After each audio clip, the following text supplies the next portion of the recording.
नमस्कार, आप देख रहे हैं व्हाइट पेपर और मैं हूं आपके साथ आशा सरमाल। चलिए शुरुआत करते हैं बड़ी खबर के साथ ही बताते चले जम्मू कश्मीर के अंदर बेरोजगारी दर सबसे ज्यादा बढ़ गई है। देखिए लगातार जो आंकड़ा सामने रखा जा रहा था हैरान करने वाला है, क्योंकि सबसे ज्यादा बेरोजगारी दर जम्मू कश्मीर के अंदर 32% यहां पर दर्ज की गई है और सबसे कम चंडीगढ़ के अंदर यहां पर दर्ज हुई है। लेकिन सबसे बड़ा सवाल यहां पर यह बन रहा है कि अगर बड़े दावे पेश किए जा रहे हैं कि जम्मू कश्मीर के अंदर जनरेशन यहां एम्प्लॉयमेंट को लेकर की जा रही है, तो फिर वो कहां जा रही है, ये बड़ा सवाल उठ गया है। देखिए देश का जो बेरोजगारी दर है वो जम्मू कश्मीर के मुकाबले में देखा जाए तो किस तरह से, लेकिन पूरे देश की स्थिति को अगर देखा जाए तो जम्मू कश्मीर अव्वल नंबर पर है, जिसमें 32% बेरोजगारी दर है। और इस बीच में यहां सबसे ज्यादा बेरोजगारी दर जो है वो जम्मू कश्मीर में, सबसे कम चंडीगढ़ के अंदर।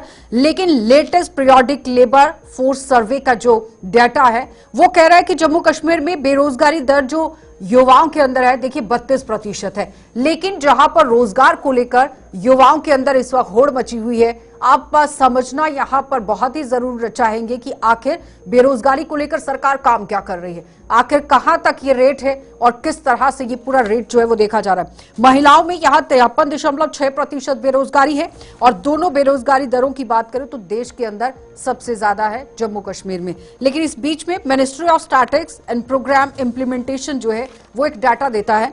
वो कहता है कि हाल ही में जारी जो आवधिक श्रम बल सर्वेक्षण है PLFS, वो बेरोजगारी का जो यहां पर आंकड़ा देता है चिंताजनक आंकड़ा देता है, जिसमें लगातार रिपोर्ट ये कह रही है कि जम्मू कश्मीर अब आगे बढ़ता चला जा रहा है। और साथ ही बताते चले कि 32% यहां पर उच्चतम बेरोजगारी दर हो गई है।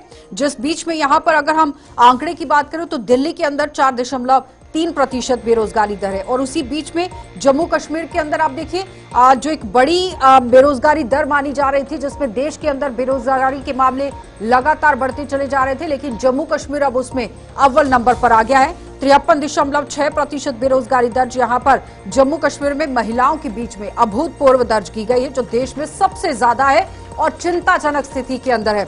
अब जुलाई और सितंबर महीने की अगर हम बात करते हैं तो यहां पर जो सर्वेक्षण है उससे ये पता चला कि कुल युवा बेरोजगारी दर दोहरे अंकों में 15.9% पर बनी हुई है और पिछली तिमाही में ये 16.8% में मामूली सुधार जो है वो देखा जा रहा है। लेकिन उस बीच में राष्ट्रीय स्तर पर 22 राज्यों में और केंद्र शासित प्रदेशों में से 20 ने दोहरे अंकों की बेरोजगारी दर की सूचना दे दी है। अब यहां पर जम्मू कश्मीर और ओडिशा उच्च बेरोजगारी दर से यहां पर जूझ रहे हैं, लेकिन दिल्ली और गुजरात जैसे जो राज्य हैं वहां पर रोजगार बाजार ज्यादा मजबूत होता दिखा। अब ओडिशा के अंदर की तो बात हो ही रही है क्योंकि जम्मू कश्मीर से बाहर का राज्य है, लेकिन इस बीच में जम्मू कश्मीर की अगर हम बात करते हैं, क्योंकि अगर जम्मू कश्मीर के युवाओं को लेकर बात करते हैं तो चौंकाने वाला आंकड़ा जरूर सामने आया है। अब जम्मू और कश्मीर के अंदर रोजगार निदेशालय जो कि DOE ये कहते हैं कि यहां पर 2024 की पहली तिमाही में 3.52 लाख युवा बेरोजगार के रूप में पंजीकृत हुए हैं और इनमें से 1.09 लाख स्नातक और स्नातकोत्तर के हैं। तो कुल 31% यहां पर आप देखिए बेरोजगारी दर जो है वो बन जाती है। लेकिन उसके साथ साथ अगर हम यहाँ CMI का डाटा भी देखते हैं, क्योंकि दो डाटा आपके सामने पेश किए गए, जिसमें सबसे पहले तो यहाँ आपने देखा कि किस तरह से एक बड़ा data latest periodic labour force survey का, दूसरा ministry of statistics and programme implementation का, और तीसरा CMI यानी कि centre for monitoring Indian economy, वो अपनी रिपोर्ट देती है 16 नवंबर 2024 तक। देखिए 23.1%, यानी कि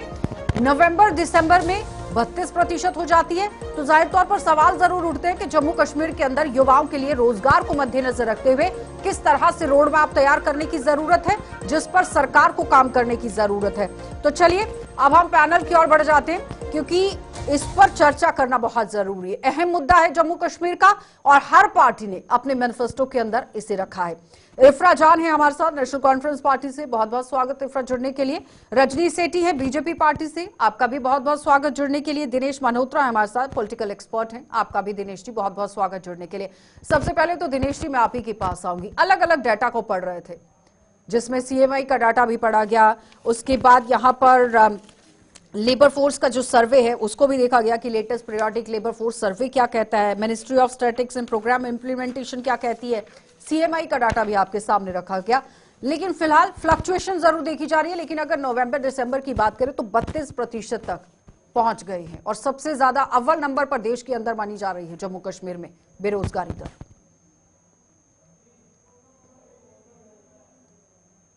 अनम्यूट कर लीजिए दिनेश। हाँ, दोनों को पैनलिस्ट को ठीक है ठीक है।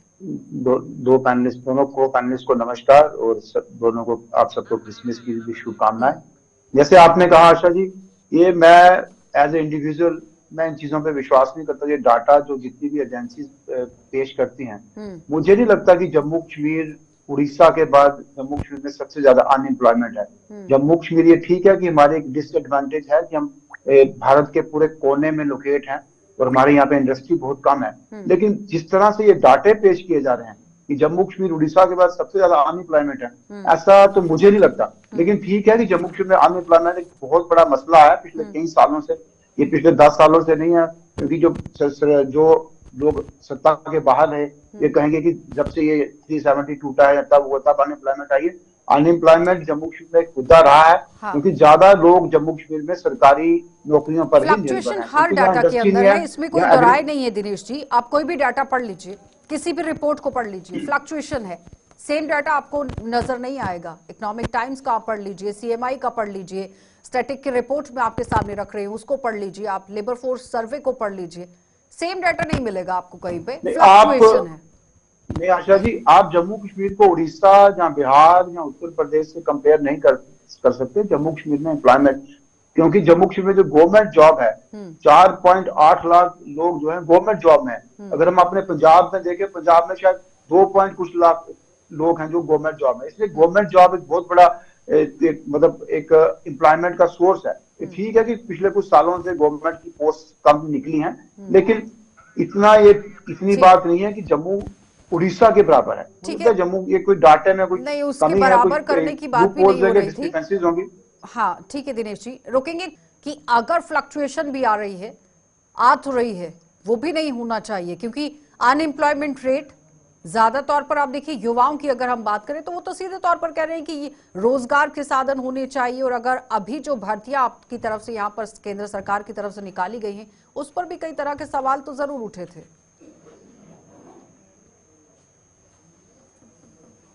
आशा जी, बिल्कुल अनएम्प्लॉयमेंट एक मेन इशू है।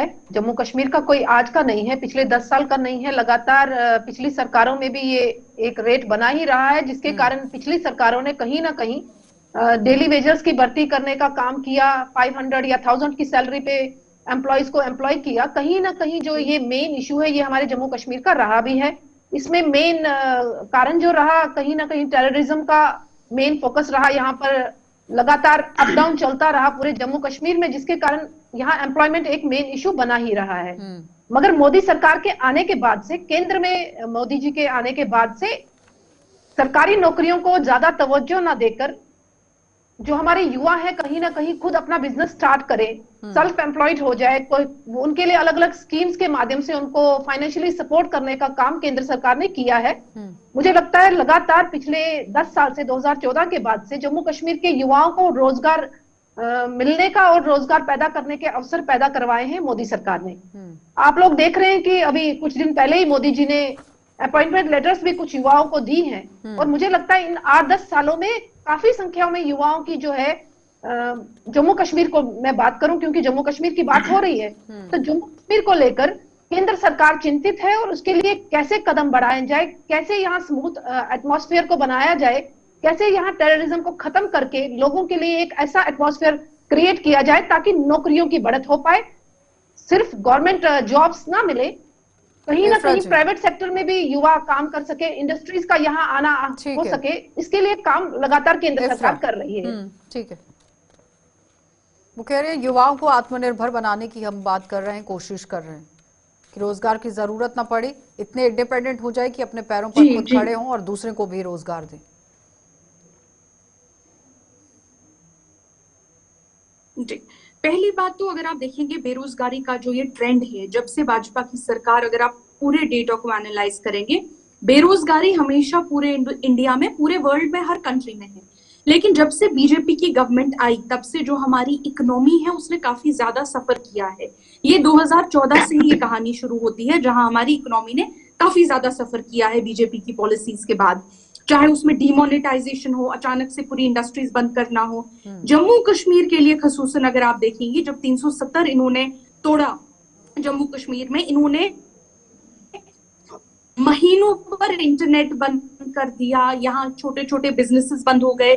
केसीसीआई का अगर आप डेटा देखेंगे, केसीसीआई ने कहा कि करीबन 40,000 करोड़ का नुकसान जम्मू और कश्मीर को हुआ उस इंटरनेट बंद करने से। तो कहीं ना कहीं जम्मू और कश्मीर की जो इकोनॉमी की कमर थी, वो उन महीनों के इंटरनेट बंद करने का एक नतीजा था, जिसकी वजह से पूरे जम्मू और कश्मीर की कमर टूट गई। जहां तक जम्मू की बात आती है, जम्मू की पॉलिसीज में अगर आप देखेंगे, जो दरबार मूव एक एसेंशियल रोल प्ले करता था जम्मू की इकोनॉमी में, इन्होंने दरबार मूव को खत्म करके काफी हद तक जम्मू की इकोनॉमी जो है उसको भी डिस्टर्ब कर दिया, क्योंकि एक इंटरनल माइग्रेशन से एक इकोनॉमी वहां पे बनती थी। तो यही वजह है कि 2010 में अगर आप बेरोजगारी का डेटा देखेंगे, 2010 में बेरोजगारी 7% थी जब नेशनल कॉन्फ्रेंस की गवर्नमेंट थी। उसके बाद आज यही बेरोजगारी करीबन 30-35% जैसा आपने खुद डेटा दिखाया है, वहां तक आ गई है, क्योंकि 10 साल में हम मोदी जी के शासन में थे। तो इसमें अब जो उमर अब्दुल्ला साहब की सरकार है वो क्या कर रही है, अगर आपका ये सवाल रहेगा। पहली चीज अगर आप देखेंगे, हम लोगों ने एक फास्ट ट्रैक रिक्रूटमेंट का सिलसिला शुरू कर दिया है, जिस फास्ट ट्रैक रिक्रूटमेंट में जो बीजेपी ने रिक्रूटमेंट पे कंप्लीट फ्रीज लगाया था इन 4-5 साल, बिल्कुल रिक्रूटमेंट नहीं हो रही थी, वो रिक्रूटमेंट हम लोगों ने शुरू कर दी। इनफैक्ट आते ही हमारी हेल्थ मिनिस्ट्री ने, हमारी जो हेल्थ मिनिस्टर और एजुकेशन मिनिस्टर है, करीबन 800,000 पोस्टें आते पहले महीने में ही की, और अगले 6 महीने 1 साल में हमारा फास्ट ट्रैक रिक्रूटमेंट जो होगा वो सरकारी नौकरियों को लेकर होगा। जहां तक प्राइवेट एंटरप्राइजेस की बात आती है, जहां तक प्राइवेट एंटरप्राइजेस की बात आती है, जम्मू और कश्मीर में प्राइवेट जो है एंटरप्राइजेस को खड़े करने की बहुत जरूरत है। ये नेशनल कॉन्फ्रेंस बिलीव करती है। यहाँ की टूरिज्म इकोनॉमी को प्रमोट करने की जरूरत है, जम्मू की टूरिज्म इकोनॉमी को प्रमोट करने की जरूरत है। उसमें ऐसी चीजें भी जरूरी है कि लोगों का भला हो। जैसे कटरा में अगर आप देखेंगे, कटरा में आज 60,000 जो हमारे भाई बहन है वो सड़कों पे हैं, क्योंकि मोदी सरकार ने एक रोपवे प्रोजेक्ट लगा दिया है, जिस रोपवे प्रोजेक्ट के चलते वो 60,000 लोग बेरोजगार हो जाएंगे। हमारे जो शराब के कॉन्ट्रैक्ट्स जम्मू के थे वो खत्म कर दिए और नॉन लोकल्स को वो कॉन्ट्रैक्ट्स दे दिए गए। लोकल एम्प्लॉयमेंट पे जो है फोकस करने की जरूरत है। बाहर के लोगों को वो कह रहे हैं नेशनल कॉन्फ्रेंस की सरकार के समय में तो बेरोजगारी दर बहुत कम थी, लेकिन पिछले 10 सालों से जब से आप हैं तब से बेरोजगारी दर बढ़ गई है। देखिए आशा जी, जो सिचुएशन यहाँ बनी है जम्मू कश्मीर में, ये सब एनसी की देन है, ये अब हम सब जानते हैं। आज ये क्रेडिट लेना चाहती हैं कि इनके समय में एम्प्लॉयमेंट की दर कहीं ना कहीं ये बता रही हैं 10% थी, तो पहले ये बताएं कि उस टाइम बैकडोर एंट्रीज कितनी होती थी, इनके भाई भतीजे कितने ज्वाइन करते थे, कितनों को जॉब मिलती थी और आम जनता को कितनी जॉब मिलती थी। ये एक क्वेश्चन मार्क एनसी के ऊपर खड़ा है। कहीं ना कहीं यहाँ सिचुएशन टेररिज्म की जो क्रिएट हुई थी, यहाँ पर जो हालात पैदा हुए थे, ये सब एनसी की देन है। आज ये बात कर रहे हैं हमने हेल्थ सेक्टर में ये किया, आप हेल्थ सेक्टर में देख लीजिए, कहीं पे कोई सुधार नहीं है, सिवाय इनको क्रेडिट लेने की कोई और बात नहीं आती। 2.5 महीने हो चुके हैं इनकी सरकार को बने हुए। 1 लाख नौकरियों की बात की थी इन्होंने कि हम 1 लाख नौकरी देंगे। जब हम सवाल खड़ा करते हैं इन पे कि नौकरियां कहाँ हैं, तो ये कहते हैं कि 5 साल के लिए हमें सरकार मिली है, 5 साल के अंदर हम 1 लाख नौकरियों को प्रोवाइड करवाएंगे। आज ये बात कर रही है कटरा की। देखिए घुमा फिरा के ये कहाँ बात ले जा रही है। एनसी आज सरकार है, एनसी की सवाल इन पे खड़ा होता है कि 2.5 महीने में इन्होंने एम्प्लॉयमेंट को लेकर क्या काम किया है। केंद्र सरकार अपना काम कर रही है, एलजी साहब अपना काम कर रहे हैं, इंडस्ट्रीज कैसे यहाँ आएंगी जो ये आने नहीं देना चाहते।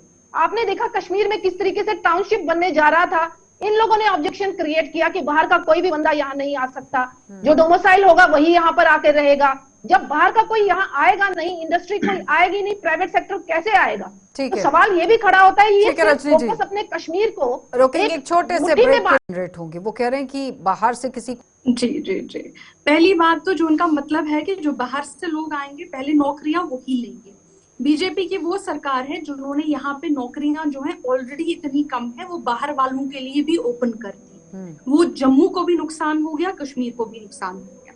जो कॉन्ट्रैक्ट्स हमारे हुआ करते थे, जिन कॉन्ट्रैक्ट्स में छोटे छोटे कंट्रैक्टर, चाहे जम्मू के होते थे, कश्मीर के होते थे, किसी भी रीजन के होते थे, जो छोटे छोटे कंट्रैक्ट से अपना रोजगार लेते थे, उन कंट्रैक्टर्स को भी इन्होंने बाहर कर दिया। जो जम्मू में हमारी अल्कोहल पे जो भी की दुकानें लाइसेंसिंग थी, वो लाइसेंस इन्होंने एकदम सारी कैंसिल करके वो सारी लाइसेंस एक पंजाब के आदमी को थमा दी, जिसने सारी लाइसेंसेस एक तरीके से ले ली। तो इनको बाहर वालों से बहुत प्यार है। रजनी जी, इनको जब हम कहते हैं दिनेश जी आपके पास आ गए। रजनी जी जल्दी से कम शब्दों में जवाब दीजिए। बहुत प्यार है जम्मू और कश्मीर के लोगों की बात आप कब करेंगे? इफ्रा जी, बाहर वालों से हमें प्यार नहीं है, कश्मीर वालों को भी बाहर वालों से प्यार है। कश्मीर के जितने युवा है वो बाहर जॉब्स कर रहे हैं, पूरे देश में जॉब कर रहे हैं, सिर्फ जम्मू कश्मीर में जॉब नहीं कर रहे। अगर आप लोग जॉब करने का राइट बाहर रखते हैं तो कहीं ना कहीं बाहर वहां आकर इंडस्ट्रीज खोलने का, कारोबार करने का राइट रखते हैं। मगर आपकी मंशा वैसी नहीं लग रही, क्योंकि आप फिर से 370 को लाने की बात कर रहे हैं ताकि फिर से वैसा माहौल क्रिएट हो और यहाँ एनसी की ही सरकार चले, ताकि आप लोगों के लोग यहाँ पर एडजस्ट हो सके और फिर से भाई भतीजावाद यहाँ पर चले। और केंद्र सरकार ऐसा बिल्कुल नहीं चाहती। केंद्र सरकार चाहती है कि आम जनता को बेनिफिट मिले। एलजी के शासन में आज आम जनता अपनी गुहार लगा पा रही है, आम जनता जॉब्स में अपने आप को, ठीक है, अपने आप को कहीं ना कहीं। जी देखिए, आम जनता तो कट्टा में एक सेकंड, ठीक है, हो गया बस। वो कौन से हमारे भाई भतीजे हैं जो आज कटरा में सड़कों पे हैं? जम्मू के लोग कौन से हमारे भाई भतीजे जो हैं जो आज सड़कों पे हैं? दिनेश जी, इसको आपने पूरा, इसको मतलब अनएम्प्लॉयमेंट के इशू को आपने पूरा पॉलिटिकल रंग दे दिया। आप अपना पॉलिटिकल एजेंडा, बीजेपी और नेशनल कांग्रेस के प्रवक्ता दोनों अपनी पॉलिटिक्स कर रही है। पॉलिटिकल इशू नहीं है ये, एक बहुत एक सोशल इशू है। हमें एम्प्लॉयमेंट जनरेशन करने के लिए ऐसी कोई पॉलिसी मैंने बिल्कुल उसकी शुरुआत सरकारी जॉब कॉज को लेकर की, बट एनसी की प्रवक्ता ने उसका बात रखी है। नहीं ठीक है, हो गया, अब आप दोनों की बात हो गई। दिनेश, सरकारी जॉब सिर्फ एम्प्लॉयमेंट नहीं है। सरकारी जॉब से एम्प्लॉयमेंट जनरेशन नहीं हो सकती। हमें जम्मू कश्मीर में एक ऐसी इंडस्ट्रियल पॉलिसी लाना पड़ेगी, ऐसी एम्प्लॉयमेंट पॉलिसी लाना पड़ेगी जिसमें सस्टेनेबल इंडस्ट्री हो। इंडस्ट्री ऐसा ना हो कि इंडस्ट्री आए और इंसेंटिव लेके चली जाए। ये मैं रजनी जी की बात को थोड़ा इंडोर्स करता हूँ कि जब यहाँ 370 था तो कोई भी इंडस्ट्रीज जो था यहाँ इन्वेस्ट करने को तैयार नहीं था। अगर अब 370 चला गया है तो अब बड़ी बड़ी इंडस्ट्री जम्मू कश्मीर में आएंगी। जैसे इन्होंने बात की नेशनल कॉन्फ्रेंस की प्रवक्ता ने कि रोपवे बन रहा है, रोपवे बनने से नहीं बनने से अनएम्प्लॉयमेंट का कोई फर्क नहीं पड़ने वाला। अगर दरबार मूव से कोई बहुत बड़ी एम्प्लॉयमेंट जनरेशन नहीं होती है, दरबार मूव से एक दो बाजार को फर्क पड़ता है, दरबार मूव से पूरे जम्मू कश्मीर में एम्प्लॉयमेंट थोड़ी बढ़ती है। इसलिए छोटी छोटी इशू पे हमें बात नहीं करनी चाहिए, हमें बड़े इशू पे बात करनी चाहिए कि जैसे देखिए दिनेश जी, उसके लिए तो रोड मैप तैयार करने की बात है ना। फिर अगर सरकार की तरफ से दावा होता है कि 55,000 करोड़ रुपए के निवेश होंगे, फैक्ट्रीज लगेंगी, इंडस्ट्रीज लगेंगी, आप खुद बेहतर समझते हैं ग्राउंड जीरो के हालात, कितना फायदा उसका हुआ? आशा जी सबसे बड़ी बात है कि जम्मू कश्मीर में सर्विस सेक्टर जो है, चाहे जम्मू में हो चाहे कश्मीर में हो, नेशनल कॉन्फ्रेंस की प्रवक्ता भी ये मानेंगी कि आउटसाइडर के पास पूरा सर्विस सेक्टर है। क्योंकि जम्मू का आदमी सर्विस सेक्टर में काम करे, ना कश्मीर का आदमी सर्विस सेक्टर में काम करे। जितना भी सर्विस सेक्टर है, जितने भी टेक्निकल काम है, सारे नॉन लोकल के पास है। ये इसलिए क्योंकि जम्मू कश्मीर के लोग काम ही नहीं करते, उनको सिर्फ सरकारी जॉब चाहिए। कोई नहीं चाहता कि मैं सर्विस सेक्टर में काम करूं। तो मतलब ये किस मानसिकता को बदलना है सबसे पहले, कुछ ऐसा दिनेश जी?